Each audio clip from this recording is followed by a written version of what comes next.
What's up, guys? This is Tar Heel Will here again. I just wanted to pop in real quick, have a little recap of the game last night versus College of Charleston. It was a rough start. College of Charleston was up by 7. They were hitting some threes and pushing the ball. Baycott, I think, had like 1.1 rebound or something like that going into the second half, maybe 2 points. He wasn't really in there. But second half we came out. One thing is College of Charleston always plays us good. We always have trouble. Last year, I think College of Charleston had the lead with like 4 minutes left in the game, or somewhere around there. So they always come to play, and we always struggle with them because they're kind of scrappy. They bring it, just like hopefully UNC's learning that every team's coming with their A game, and that's going to be all year long. And we need to get some things fixed because we got some big games coming up. I know Indiana's coming up soon. I'll be at the James Madison game in 2 games, so we got a schedule coming up soon that we need to be preparing for. Final score was 102-86. Yeah, in the second half we took off. We came out after halftime, and I mean we just scored, I think, 8 in a row maybe, or 6 in a row, 6, 7, 8 in a row. Just defense. We were getting steals, getting in passing lanes, changed the tempo of the game. But even with us coming back like that, they were still with us, hanging with us for a while, and then we kind of probably tired them out a little bit, got them in some foul trouble. Armando Baycott started taking over, couldn't stop him. So, like I said, final score 86-102. Honestly, I haven't seen a 100-point game in a while. I mean, I'm sure we may have had 1 or 2 last year. I just don't remember off the top of my head, but I remember the days when 100 points was almost every night. But I like to see that score again, especially being ranked number 1. Hopefully, can put up between 80 and 100 points against top teams also. Baycott went for 13 or 10 for 13 from the field. He was 8 for 12 from the free throw, had 6 rebounds, 3 steals, 2 blocks. Caleb Love Baycott ended with 28 points. Love had 25 points. He was 8 for 17 from the field, 1 for 9 from the 3, 8 for 11 from the free throws, 9 rebounds, 6 assists, 2 steals, 1 block. I mean, that's a stat sheet right there. RJ Davis had 11 points. I just don't see him. It's the second game, so I'm not freaking out. But he's just not. I don't see the tempo, so I think they just need to gel, and I'm definitely one that believes that. I'm not stressing about them one bit with the struggles in the beginning. It's going to happen. We do it every year. But so Davis went 4 for 8 from the field with 11 points. He was 1 for 4 from 3, 2 for 2 from free throws, 3 rebounds, 3 assists, 1 block. Now Nance still struggled a little bit. He had 7 points this game. I think he had 5 or 6 last game. He shot 2 for 5 from the field just last night. 0 for 2 from 3, 1 rebound, 3 blocks though. So even if he was down in some other categories, he stepped it up in the blocks. Now, player of the game was, I guess Baycott could be player of the game, but the other one I would say is Leaky Black. The same guy that a lot of fans were freaking out with last week when I made my podcast about chill out because it's just the first game, and everybody was like, "Oh, Leaky need me to score. Leaky need it." Whatever. Well, Leaky heard what you said, and so he decided he's going to come back and show you that he can do it. He can do what y'all were talking about.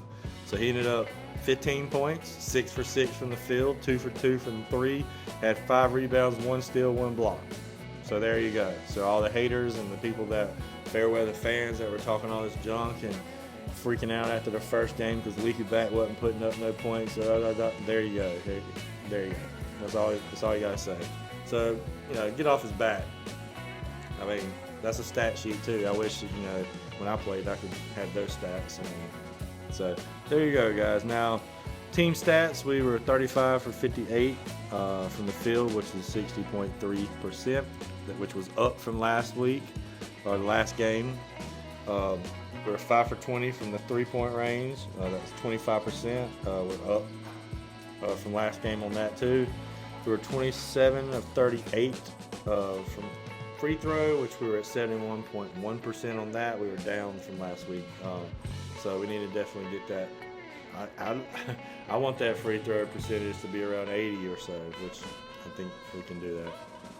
But now there was a situation that happened in the game when Love wanted the ball from Davis and he didn't give it to him, and then Davis made a bad play and made a turnover, and Love said something to him, and at that moment Coach Davis called timeout and told Love we don't do that.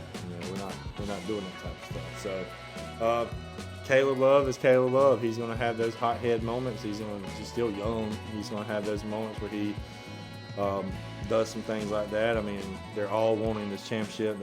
They're feeling the pressure already. I guarantee you that they're already feeling the pressure, the hype. So Love, we're probably gonna have some more instances like that throughout the year, especially if we get in these tough games and start making some bad decisions. But I don't think that's something that we need to worry about moving forward. They're probably squashed it between them two after the game anyway. And honestly, they may have squashed it before the game was even over. Now, the other controversy that happened towards the end of the game, well, it happened at the end of the game, and Love got that steal, and he dunked it, okay? Should he have done that? Probably not. As a coach, I mean, if you're getting beat like that and that happens, you're going to get mad. I mean, I get it. I would too. But at the same time, you should. I mean, you're in UNC. You're in the Dean Dome, Roy Williams Court. I mean, y'all hung with them for a while. They're just trying to make a impact for the fans. So should he have done it? Probably not. Is it a big deal? Probably not. But I guess what the big deal was, I know Hubert Davis was upset that Love did that because he didn't want him rubbing it in, especially with them leading like that. So David Hubert was already apologizing kind of across the sideline to the other coach on the way, and I saw him apologizing in the ear and things like that. So, Davis, stand-up guy, he doesn't want to do stuff like that. He wants to win the right way and win correctly without bragging and boasting. That's just not his style. So, I don't think anything was wrong all around the board. I think it's just a lot of everything. Second game of the season, got a lot of emotions that you're trying to put out there. So it is what it is. But I'm pretty sure that Davis blessed Caleb Love out for those things, those tactics. So I'm pretty sure he got an earful about it. So, as far as the coaching standpoint, it happened. Things were said, whatever. Now they're at practice today, probably moving forward, not thinking about that. That's a thing in the past. Now, yeah, if they're blowing teams out, you shouldn't do it. Now, definitely if you're playing Duke, yeah, you do it every single time. I would. Or if you're playing the top 10 team, I would too. So that's my recap on the game. It was a good game. It was one of those ones that, as a fan, you want to sit there and scream at the TV and whatever. So, but in the end, we pulled the victory out. Some players stepped up. Players that were lacking in the first half stepped up in the second and made things happen. And that's what we're going to have to do all year long. I mean, we're going to have ups. We're going to have downs. We're probably going to lose a game here shortly, probably.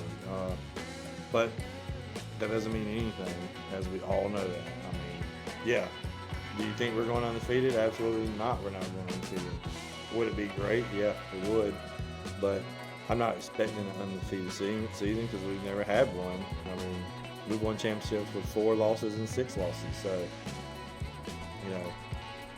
the longer we can go into the season without losing, and honestly, losses are a good thing in a way when you have a big season like that. If you don't have a lot of games to play, yeah, losses matter. But when you play a longer season, a few losses don't matter.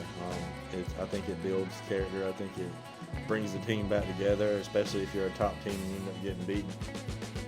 It's time for you to go back into the gym, recoup, reevaluate, see what happens, make some changes, adjust some things, and go learn from that loss. So that's what it is. So that was my recap. Everybody have a great Saturday. Enjoy your day. Watch some football and have a great day.